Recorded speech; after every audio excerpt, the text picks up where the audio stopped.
फलस्तीनियों का कत्लेआम जारी। गजा के 2 अस्पतालों में 24 घंटे के दौरान 133 लाशें लाई गईं। 250 से ज्यादा जख्मी हुए। जंगबंदी की करारदाद वीटो करने पर अमेरिका के खिलाफ सख्त रद्द-ए-अमल। आलमी रहनुमाओं ने मजम्मत कर दी।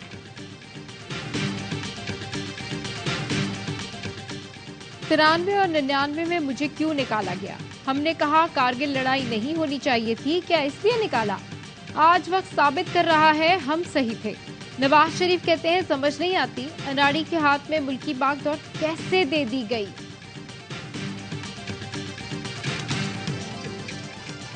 और 3 बार नाकाम होने वाला चौथी बार कौन सा तीर मार लेगा? Chairman Peoples Party Bilawal Bhutto कहते हैं नवाज शरीफ अपने लाने वालों से ही लड़ पड़ते हैं। चौथी बार सिलेक्ट होकर आए तो अवाम मानेंगे न मैं मानूंगा। पीटीआई का इलेक्शन कमीशन से इंतखाबी निशान बल्ले के फौरी इजरा का मुतालबा। तर्जुमान के मुताबिक जमाती आइन के तहत साफ शफाफ अंदाज में पार्टी इंतखाबात कराए। बानी चेयरमैन ने कानून की बालादस्ती के लिए खुद को मनसब से अलग किया। सरबराह ने खानदान की बजाय जमात के काबिल कारकुन को चेयरमैन बनाया। मकबूल जमात को टेक्निकल नॉकआउट की साजिश का निशाना बनाया जा रहा है। पार्टी को बाहर करने के मंसूबे में मरकजी किरदार इलेक्शन कमीशन को दिया गया। चेयरमैन पीटीआई बैरिस्टर गौहर कहते हैं मुनसिफाना इंतखाबात का मतलब इंतखाबी अमल में तमाम सियासी जमातों की शमूलियत है। बानी चेयरमैन पीटीआई ने तौहीन इलेक्शन कमीशन केस की जेल में कार्रवाई लाहौर हाईकोर्ट में चैलेंज कर दी।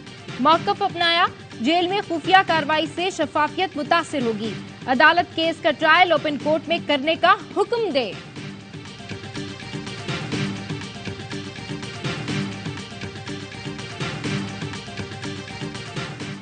190 मिलियन पाउंड स्कैंडल के साबिक विफाकी वजीर जुबैदा जलाल ने नैप में बयान रिकॉर्ड करा दिया। जुबैदा जलाल ने बताया कुछ काबीना अरकान के शदीद तहफ़्फ़ुज़ात के बावजूद बगैर बहस के एजेंडा मंजूर किया गया। मिनट्स खुफिया रखने की भी मंजूरी दी गई। कई अरकान की राय थी एनसीए से रकम पाकिस्तान को देने की बात की जाए। 190 मिलियन पाउंड पाकिस्तान का असासा है, वापस आने चाहिए। नैप ने 59 अफराद पर मुश्तमिल गवाहान की फहरिस्त तैयार कर ली। परवेज खटक, जुबैदा जलाल, नदीम अफजल चंद का नाम शामिल। साबिक प्रिंसिपल सेक्रेटरी आजम खान समेत एसेट रिकवरी यूनिट, एफआईए और काबीना डिवीजन के अफसरान के नाम भी फहरिस्त में मौजूद।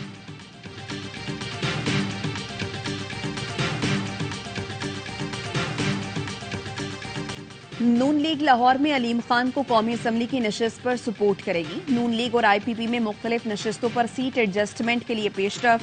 जराए का कहना है नून लीग नौमान लंगड़ियाल, ओन चौधरी और इसहाक काकवानी के मुकाबले में उम्मीदवार नहीं लाएगी। लोधरा में एक कौमी और एक सूबाई नशिस्त पर आईपीपी की हिमायत का फैसला। आईपीपी को दी जाने वाली नशिस्तों का हतमी फैसला नवाज शरीफ करेंगे।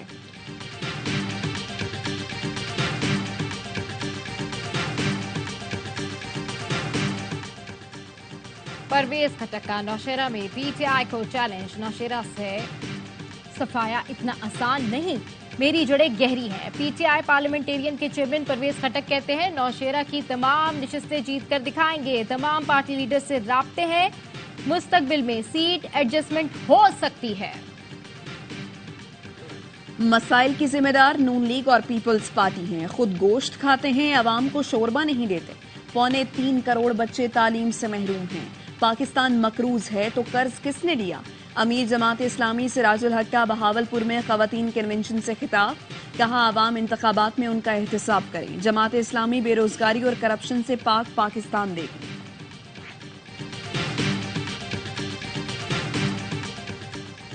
मौलाना फजल रहमान को थ्रेट्स के बावजूद सिक्योरिटी क्यों नहीं दी? वजीर दाखिला बताएं, आपकी जिम्मेदारी खबर देना है या सिक्योरिटी देना?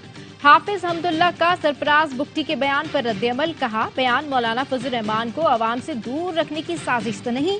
मौलाना फजल रहमान को कुछ हुआ तो जिम्मेदार कौन होगा? वजीर दाखिला जिम्मेदारी पूरी नहीं कर सकते तो मुस्ताफी होकर नाकामी का एतराफ करें। साबिक स्पीकर असद कैसर को सावी पुलिस ने 3 एमपीओ के तहत हिरासत में ले लिया। पीटीआई रहनुमा को 9 मई जलाओ घिराव केस में आज ही जमानत मिली थी। 9 मई के मुकदमात में यास्मिन राशिद, मियां महमूद रशीद और एजाज चौधरी के जुडिशल रिमांड में 14 रोज की तौसी। साबिक विफाकी वजीर फवाद चौधरी 1 रोजा राहदारी रिमांड पर एंटी करप्शन हुकाम के हवाले। अस्करी टावर हमला केस में असद उमर की उबूरी जमानत खारिज।